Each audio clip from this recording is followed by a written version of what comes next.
RuneScape is a game all about setting your own goals and objectives and then achieving them. The game has been receiving weekly updates for over 20 years now, which means that there is an enormous amount of content to play and unlock. I haven't touched this account in over 3 years after maxing on my main, and I'm excited to get back into it.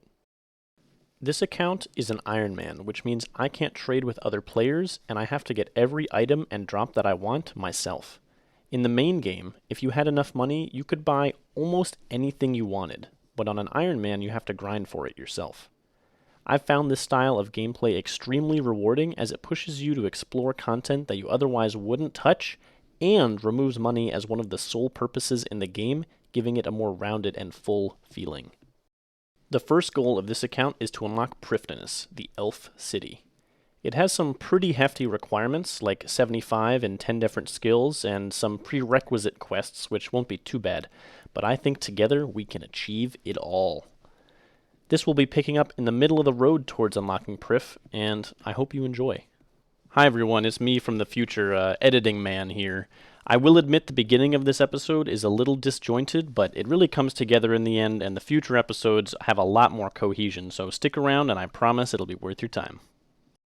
Starting off the episode with a quick agility level, 64 coming in. And at the top of here, we got it, 65 agility. And the nimble top, which, doesn't look that bad. Take it off. It doesn't look that bad. Anyway, the real reason we got 65 on our way to 75 is now we can go ride some bicycles for apparently pretty good XP, so I'll see you there in a second.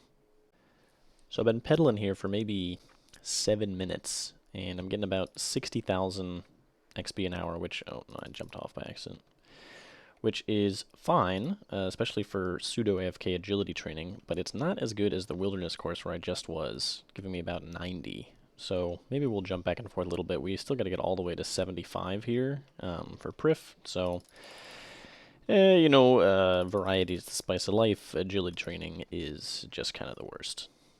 66 agility coming in. I've been riding the bikes, but honestly, I think I'm going to go back to the wilderness. It's just so much faster.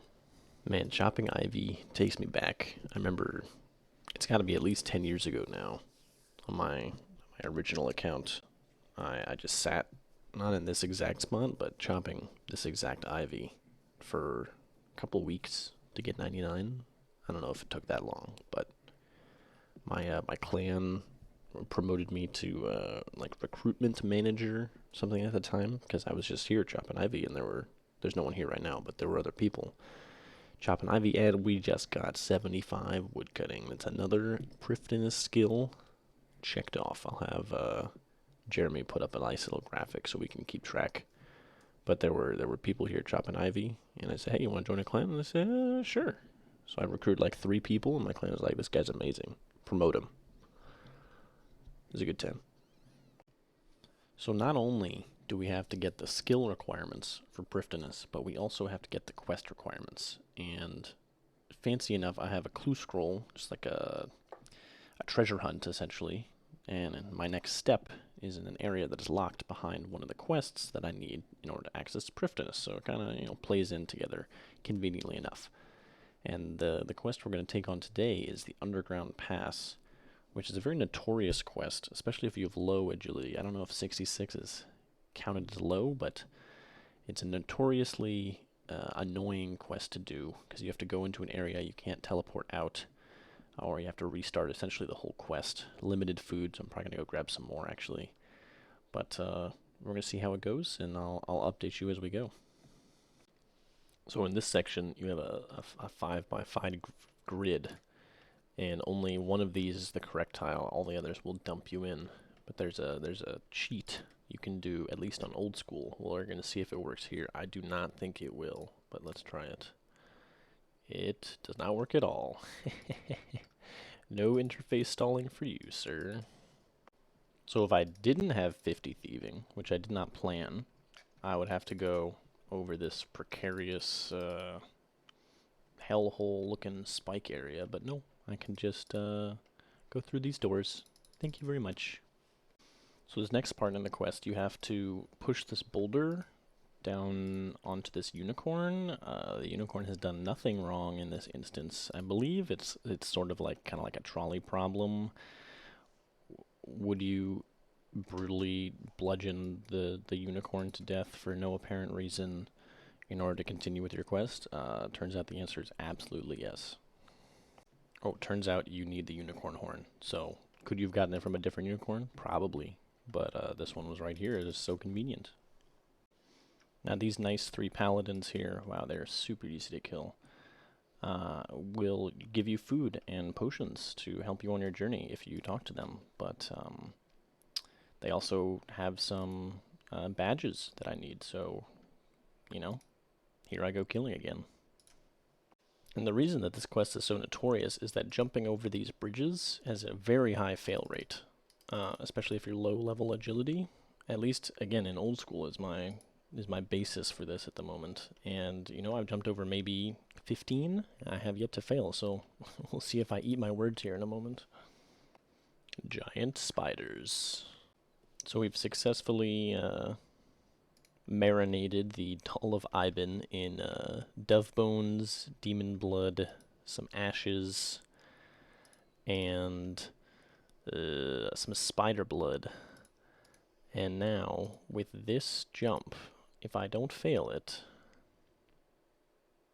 we have beaten the quest without failing once. This was much easier than anticipated. Knock knock. Who's there? Oh, it's just me, Ivan, with your bird bone blood doll. Don't mind me, just gonna yuck it down the well here.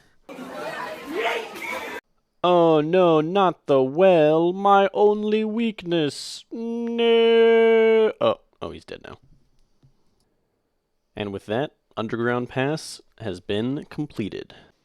So my Reaper for the day is to kill one Jad, who is the boss in the Fight Caves. And in old school, getting your Fire Cape, which is the reward from this minigame, is quite an achievement, but in RS3 it seems to not be at all, which it makes sense. It's very old content, and there's a lot of harder stuff. There's essentially Fight Caves 2, which it can be a little bit more difficult. So I'm going to hop in there in a second, and we'll see, you know, if I can beat on my first try. So I cut out the rest of the caves because they're fairly uneventful, but here we are on the final boss, Jad, as he's just known. He attacks with 3 different styles, melee, range, and magic, but as long as you stand out of his melee range, he will only range or magic you. And he has 2 very distinct attacks, one where he slams the ground, just like that, and one where he stands on his hind legs, just like that. Wow, that worked out very conveniently. The slam ground is ranged, and the raise up onto the back legs is magic, so as long as you switch your prayers accordingly, it's a very straightforward fight.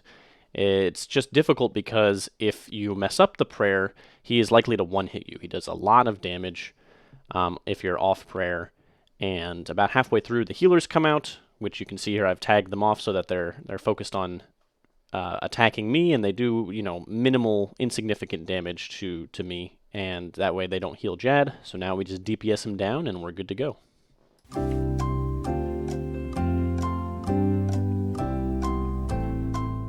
We completed our assignment. We got 10 Reaper points. Woohoo! Please accept this gift. Hell yeah! It never gets old, baby. The Fire Cape. That's a pretty good melee cape. Not the best in RuneScape 3, but still pretty good. And we need it later anyway. And I completed my my Reaper task, so that's pretty sweet. I'm very pleased with that. With the Fire Cape achieved, we're going to end the episode here. I initially had a lot more planned, but this seems like a good length. I think YouTube will appreciate the almost 10-minute length. Next episode, we have a much more focused episode.